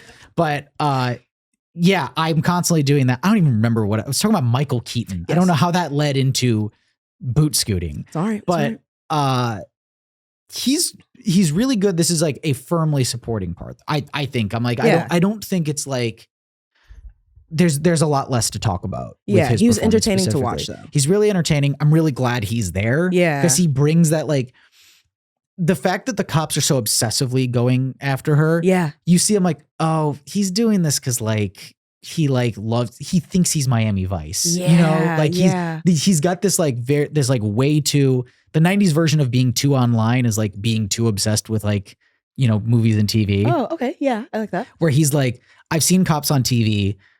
Those are so cool. That's what I want to be. Yeah. And even within the context of like, he's literally in a movie, I'm like, I can tell that you're laying it on a little too thick. But he's so much fun. He's fun to watch. He's so much fun. Also, I was going to say, did you notice the cops thought that Jackie was flirting with him, but it also kind of seemed like he was flirting with Jackie. I didn't really understand their dynamic. I think you're right to pick up on that. That's like a running thread in the book is Nicolette is like, well, whenever this is over, I'll just sleep with Jackie. Like that's like literally he's like me and my ex-wife are fighting, but like that doesn't matter because I'm going to just like go home with Jackie. It's funny how completely disconnected from reality this guy is. Yeah. That he just thinks that's just on the table indefinitely. That's just always there for him. Like the fact that they went to dinner. Yes. Yeah. Yes. Right. But he's just like, I'm sorry. I'm like, there's a lot of movie here to keep track of. Yeah. I like 2 hours, guys. It's 2.5. It's a biggie. Yeah. It's a biggie. You don't really feel the length because like I'm compelled the whole time. I'm never bored. Yeah. But at the end, it starts to feel a little saggy. Except for the end is I think kind of the best part. There's a lot going on. There's actually something really shocking and dramatic that happens at the end. Relating to someone who we haven't really talked much about. Bridget Fonda plays Melanie in this movie. Yeah. How would you describe Melanie's, like, how does she fit into this whole plot? She's Ordell's cool surfer white girl. That's what he said, right? Yeah, he keeps calling, like, in the book, cool she's like, chick. She's more like middle-aged and like slightly more heavy set. And he like keeps calling, he's like, she's my cool big girl is how he refers to her the whole time. But she is still in a bikini most of the time, lives in a beach house. Yeah, the rest of the setup is the same. Yeah. She is like one of several women. Simone is the other one. And Sharonda, I think, are the three that he keeps. Sharonda is like mostly seems like Sharonda is drugged out. Sharonda, I think, it's in the book they say that she came from a like abusive background. He basically picked her up, set her up in a house, and she was so grateful for that she just kind of was like, this is better than any deal I've gotten thus far. Oh, poor thing. I know Sharonda's kind of sad, but like there's not much more to really touch on with her. But like they use her like during the switch, and she's just kind of like around. Melanie is the one who we spend most time with by far. Yeah. She's just kind of like I don't like really understand totally why she seems to be his favorite. Yeah. Aside from the fact that she seems to be probably the youngest and most attractive in his eyes. You know, there's like a little bit about talking about her, like that she's like a trophy because she's a white girl. But like other than that, I don't really like, because he seems really actively annoyed with her. I think that like if the events of this movie hadn't played out, yes, she's really fucking annoyed at him. Yeah. If the events of this movie hadn't played out, I don't think she would have been kept around much longer. You know what I mean? I think that he's like, you're like on thin ice, and the only reason you're here is because I'm figuring out what exactly to do with you. Yeah. And also, let's not forget that she slept with Lewis. She does. Like basically, like in like a really funny scene. Yeah. She immediately, like she meets Lewis. There's like some implication that they'd met like tangentially before he went to jail. Yeah. When she and like they change it so that she's like much younger in this. Like I think she's playing like 22, 23. That's what it seems. And he like sees pictures of her from before he was in jail, and she's like a little girl, and he's like, "Oh, I think I remember meeting you then." But they sit down, they smoke each other out, and then she's like, "Do you want to fuck?" And he's like, "Yeah." Cut to the least sexy sex scenes I've ever seen. It's just him like she's not even bent over the counter. She's just kind of like vaguely bracing, and he's just humping her. It's like not. Let me ask: is it upsetting to see your boyfriend be that bad at sex? Is that worrying for you? Devin, is that like, you're like, how much of that is acting, I guess is what I'm asking. I believe that he is truly a great actor because he's so good at acting that he was able to look that bad at sex. Exactly. Well, he's how far into his 80s, and he had a kid like a year ago? Isn't he just turning 80? I don't know. I will look him up real quick. But yeah, the fact that he just had a baby is insane to me. Yeah, him and Pacino, I think, are like a year apart, and they both had babies like a year apart. He's 80 this year. Okay, yeah. Which is a fucked up thing to do with your kid, by the way. Because like, imagine like you're in 4th grade and your day just gets wrecked because your dad died. Yeah. Because like you can make it to 90 if you're a rich person, and you take good care of yourself. Right. After 90, it's he's gonna make it. Like I had a dog who was like 15, and I spent like the last like year and a half of her life. Every time I'd go to the vet, they'd be like, "Well, we can do this, this, and this," but like, sorry to get like too sad about it, but they're like, at a certain point, like you understand how math works, right? Like you can't keep holding we can only do so much. Yeah. I feel like with humans, 90 is kind of that number where it's like, you know, it's sad up until then, and then once you hit 90, it's like, well, you know, they lived a good life. Did you sleep? Yeah, what happens? Yeah, they just totally fuck up your kid's, you know, life. He's like, oh man, I was enjoying my Lunchables. Yeah. Now my dad's dead. How many other kids does he have? He has. It's almost like 4 or 5. No, not even 7, including Drana and Raphael. Drana is an American actress, and Raphael is an American real estate broker and former actor. Nice. But the others are not named at the top of his Wikipedia page. Yeah. But so they have the worst sex scene I think I've ever seen in terms of like either person getting anything like out of it. Although again, actually he gets something. He's like happy about it. He says that really hit the spot. Cringe. It's so funny. Phenomenal She actor. seems like unbothered by how bad he was at it. She's like, I don't like. Is she strung out? Like, she just not care? I don't think she's doing anything besides smoking pot and drinking. She cares because literally later on when he's confessing it to Ordell's like, I mean, yeah, I know she does that. That's her thing. She's no good at it. Yeah, but exactly. She's no good at it, but that's her thing. That's what she enjoys doing. Whatever. It's a weirdly cute moment from an incredibly like uncute. Obviously, he's like physically cute, like but like an incredibly uncute character where he's like, did you sleep with her? He's like, I don't know. Yeah. Maybe. I don't know. Knowing that that's my girlfriend or thinking that that's my girlfriend. Yeah. Yeah. Yeah, because you can tell he's like, oh, fuck, is Ordell going to be mad? And then he's immediately like, yeah, I don't fucking care what you do. That's one of 3 that I got just like sitting around. But isn't it interesting that afterwards he was kind of like cold towards her? You can tell he's like, that she is probably, even if he's, I think to Ordell, what? Is Lewis disappointed? Like, I thought I was special. You just do this with everybody. Yeah. Well, she doesn't have sex with anybody else, does she? Not on screen, but Ordell was saying that's her thing. Like I see. Yeah. So maybe he's like stealthily being like, oh, you think, okay, well, that's the town bicycle. So hope you like good for you, man. I think there's a little bit of that. I think there's also just that like once Lewis has become such a basic creature that once he gets the most easy, like low effort thing he can from somebody, she stops having any value to him. Oh, okay. So he just moves on. Well, he's like, I did it. And that's, I don't think he's thinking is like, I'd like to keep having sex with her. I think I think in that moment he wanted to have sex. Yeah. He did. And he's like, okay, well, past it. Move on to something else. Okay. Because he's like weirdly the only guy in the movie who is making no bid to get the money for himself. Yeah. He's the only person who has no side thing going on where he's like, true. I'm going to walk away with this. That's very true. Wow. Yeah. I wonder, well, just like we were saying, we think he's depressed, maybe jaded. I think he's just like, I'm there to do my job. What's the fucking point, man? Who cares? I'm just going to do another. If I get the money, I'm going to spend it and I'm going to do another one of these things. Yeah. And I think he's the person who is most conscious of the, like, I'm trapped in a pointless cycle. Mm-hmm. Either I go back to jail, somebody kills me, which ends up happening here. Unfortunately. What is he says to him, he shoots him and he goes, man, you used to be beautiful. Yeah.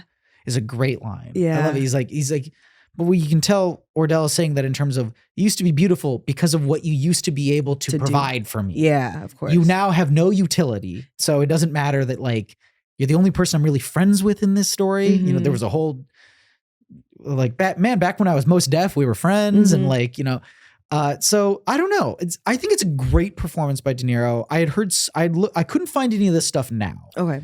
But like a long time ago, I remember hearing that like him and Tarantino clashed on set because De Niro thought this character was like kind of like pointless. He's like, I didn't really get it. Okay. You know, I don't really think it's funny. It's not really my thing.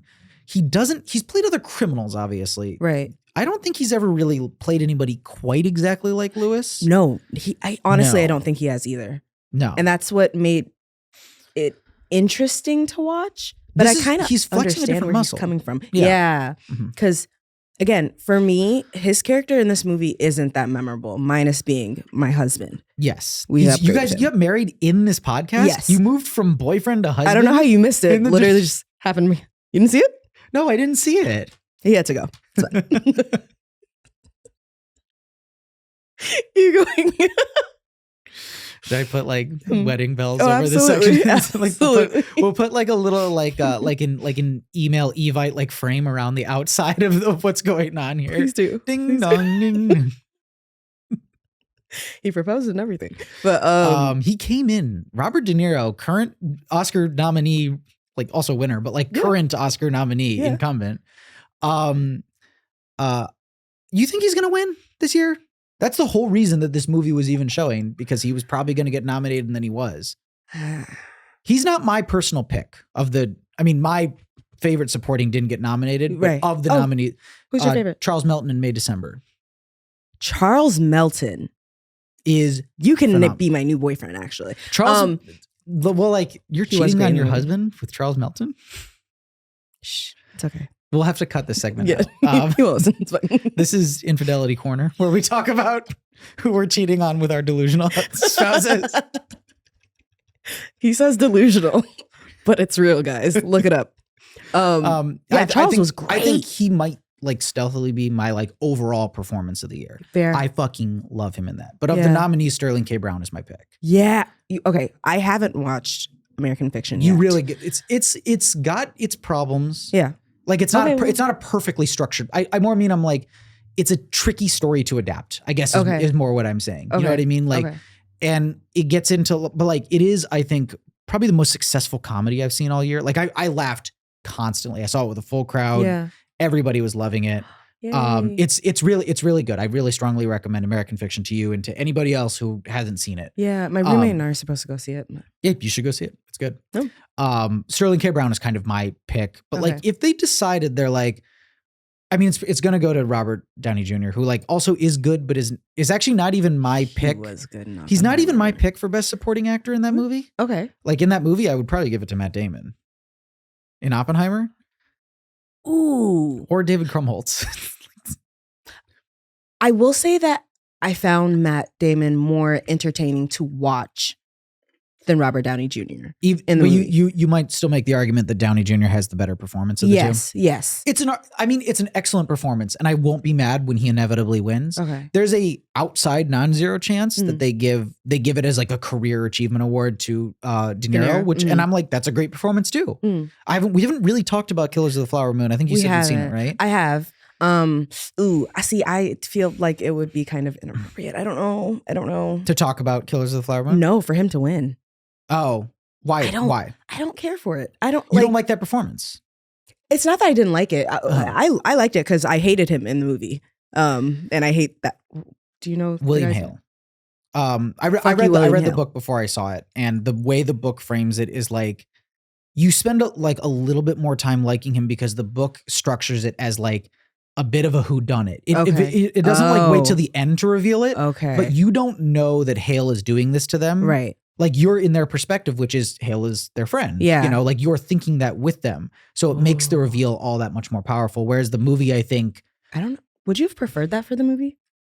I have a hard time with like answering this question because I'm like what I can tell you is like the way the book is structured is in 3 parts. The first part is basically the movie that we see. Okay. The second part is Jesse Plemons' character, Tom White. Love Jesse. Love Jesse. Yeah. It's about like because the book is not just about the Osage murders. It's also about the founding of the FBI. Okay. And that section is mostly about him. Okay. The third section is the author of the book going and meeting the descendants of Molly and like trying to piece together what they still can. I strongly recommend David Grant's Killers of the Flower Moon. It's an excellent read and it's like it's pretty manageable. You can get through it in a week or 2. Okay. But the movie there as it exists does not have space for the Jesse Plemons stuff. As good as I think it would be, it's a different movie. It can't fit inside this. Yeah.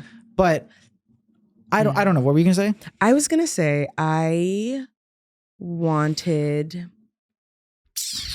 more for the Osage people. Yeah. Yeah. I think that's where for me, I'm like, I don't really care for Robert to win. I understand what you mean. I hope Lily Gladstone wins Best Actress. Emma Stone I'm not going to threaten anyone right now, but Emma Stone is like, Poor Things is not my favorite movie of the year. Pause. She's pretty good in it. I loved Poor Things. You like Poor Things? I really did. And I thought I was going to hate it. I like it, and I think she's really great in it. Yeah. Honestly, to be totally honest, like looking at it this way, the Oscars love her. Yeah. She's young. They're going to continue loving her. She already has an Oscar. Mm-hmm. They're going to nominate her for more. Mm-hmm. And like throwing all that aside, I still prefer the Lily Gladstone performance. Like just 1-to-1, I think it is just a stronger performance. Yeah. I agree with you that like it would be great to have more of the Osage. I will tell you, based like having read the book, I think Scorsese in like the construction of the script does as much as he can to put them at the center of the story without, bending the truth, basically. Okay. I really do think that like real good faith effort was made to centralize them. Okay. And it's frustrating because the real life story is really frustrating. Yeah. Where you're like, upsetting. I wish they were in more of it. I wish they had more agency. Mm-hmm. The reason why the story is so devastating is because they didn't have any agency in it, Mm-hmm. I agree with you that like De Niro is not my pick out of those 5. Yeah. Again, I do think he gave it's a good performance. Great performance. Yes. It is a little one note in that it's like Hale is just a real bastard. There's not a lot of interiority to him. Yeah. He's obviously a guy who spends a lot of time lying to himself and being dishonest. Yeah. But do you think he lies to himself actually? He lies to himself. He's good at lying to other people. No. He lies to himself because he says he's like, I'm a friend to the Osage people. I think he believes that bullshit. I really do think he believes that. You know what? You're right. Because they said after he got out of jail, he said, I am and have always been a friend to the Osage people, is what he says. That's okay. You're right. You're right. Yeah, there's a really satisfying moment in the book, actually, where he ends up going to the jail where Tom White actually worked as a warden for a while. And there's a really satisfying moment that Tom White gives in an interview where he's like, and Hale walked up to me and he was this inmate who'd been there for like 10 years at that point. Yeah. And I get to be like, so how's prison, asshole? You know, like it's a really great moment. I'm actually glad we got a little bit of time for some Killers of the Flower Moon talk because like I want to tie it back to like well, why are we like talking about this now? It is real. I will say, I don't think it's necessarily wrong. It is really funny to bring this movie up in the context of, oh yeah, De Niro is in that. Because I do think this is a little bit of a forgotten movie in his career. No, and this movie is so not about him. Yeah. He's great in it. Yeah. I think he's really good. But it's so not his movie. And it's never trying to be, you know? Yeah. And I appreciate that, but it's like weird to see him in a role like that. Yeah. Yeah. And that's the thing is like, we didn't really, and we won't really have time to like get into like honestly, we'll just go fucking see Jackie Brown again. And like, I'll just do Jackie Brown 2. Like, I'll like truly, I'll just do like. Well, why don't we add it on with the blaxploitation? Yeah. Yeah. Cool. Yeah. Okay. If we can, we'll see if that schedule's out. Cause I would actually love to go do that. Yeah. Me too. I love movies. I love movies too. That's why I'm here. Yeah. I'm like, it's like, I just love going and cause like I go to this and like, oh, it's a full auditorium and I can see people responding to it. And I have a relationship like what you're saying, where like, you're kind of watching everyone to make sure they're on good behavior. Yeah. I like having the relationship, you know, like the temporary, we're all in this room together. We've all signed this social contract. We're all here and we've all agreed to that much. And we get to kind of like exist as a collective for a little bit. And then I get to walk away and say like, that was my time in that auditorium. Yeah. Part of that group that will never be a group again. Yeah. And I get to like feel that certain way about it. But yeah, I love going and talking about this shit. Yeah. On that note, because we are getting close to the end of our time. Even though there's so much more to talk about with Jackie Brown. And like, actually the thing is, I'm like, I've always been open to like, I'll do a movie twice. I don't care. You know what I mean? Yeah. Like I don't mind. I like tying them to a screening, but like we get off topic here and I don't want to lose those aspects of the conversation. I don't want to not talk about The Fan for 10 minutes. Yeah. That was fun. That was fun. I didn't even explain what happened. I don't know. Maybe we like kind of like put a little asterisk next to Jackie. Okay. And maybe we could do like a fun thing to do might be all the weird homework with all the like, you know what I mean? Like a long-term goal of this show that I'd really love to do is to be able to put on screenings of movies that are like not likely to show. Okay. You know, that's like, a great idea. Yeah. And so the thing is that if I can't even remember the name of them right now, but like if those other movies that tie into Elmore Leonard, if they're not going to play, maybe we get one of those and then we can sneak in a little bit more Jackie talk. Okay. You know what I mean? We can do the Jackie Brown trilogy. I'm down for that. That's fun. I want to, before we close out here, I want to ask you the final discussion question that I always ask my guests. Okay. What, that I still don't have memorized. I'm like so bad at memorization. I always get to my outro and then I'm like, it's the same every week. And I have to remember. But like my last question that I ask every guest. Yeah. What movie that if we see is playing somewhere in New York, no matter how obscure, no matter how unlikely this is to happen, but we just put a little pin in it, do we have to drop everything, make sure we go see no matter what, and then sit down and have a conversation about? Ooh. This is kind of your like, it can be anything. Okay, I gotta think. Because then we add it to the spreadsheet and we keep it. Yeah. I know I was telling you guys that I wanted to watch. It's an Italian movie. Is it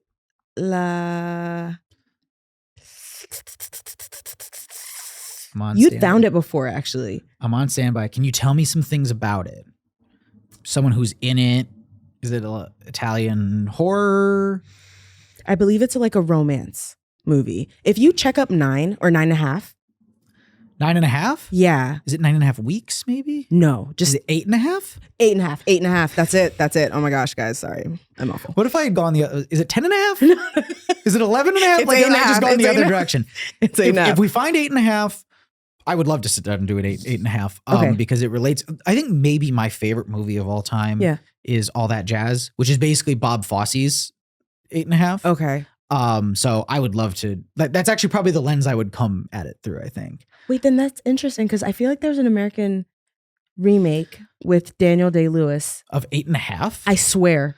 Fergie was in it. I don't know about Nicole Kidman. This was remade. But I think it's 9.5. There's 9.5 weeks. No, not weeks. I was about to say that's a very different movie. If you can find it, we will put a pin in that. Okay, and because I'd love to. What's this? Actually, you know what?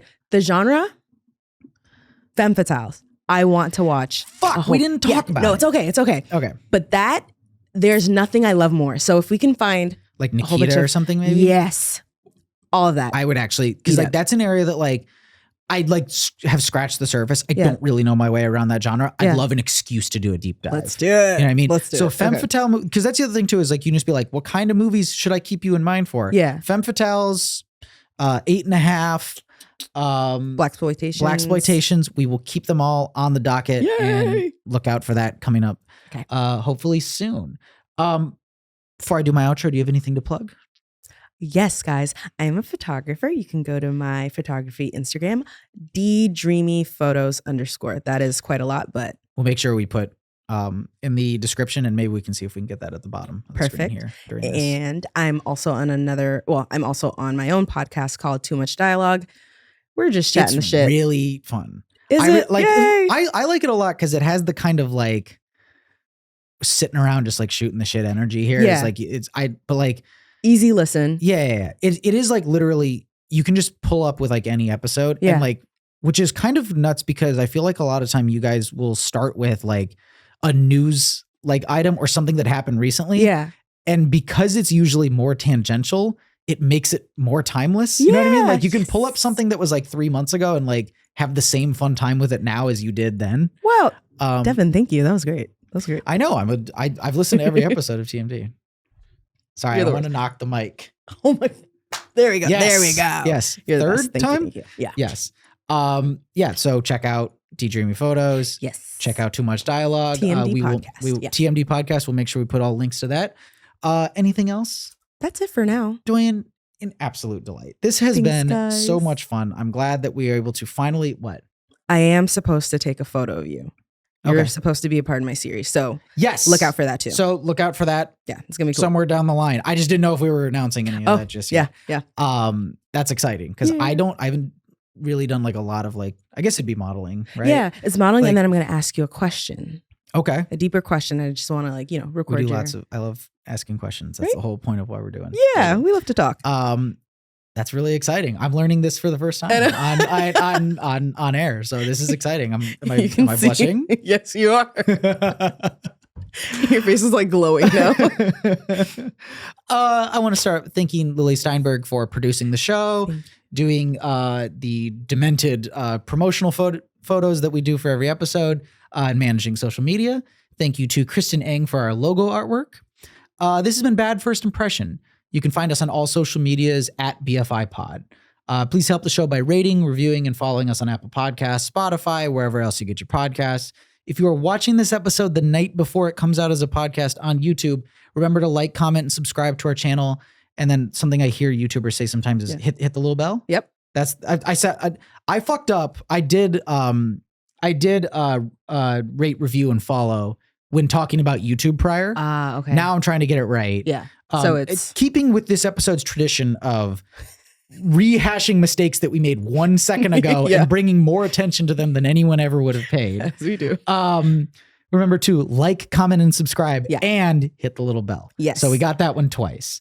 If you have any questions, suggestions, thoughts, screenings that you think we should go to, theaters that we haven't hit yet, the type of movies you'd like to see us cover, reach out to us on Instagram or other social medias, or you can email us at mailbag@bfipod.com. As always, I've been your host, Devin Warner. You can find me on social media at WhatIfDevin. And until next time, we'll be across 1110th Street. Oh! Bye. You got to play it. You got to play the song. Play it. I don't think I'm allowed to. That's true. Never mind. Bye. Bye.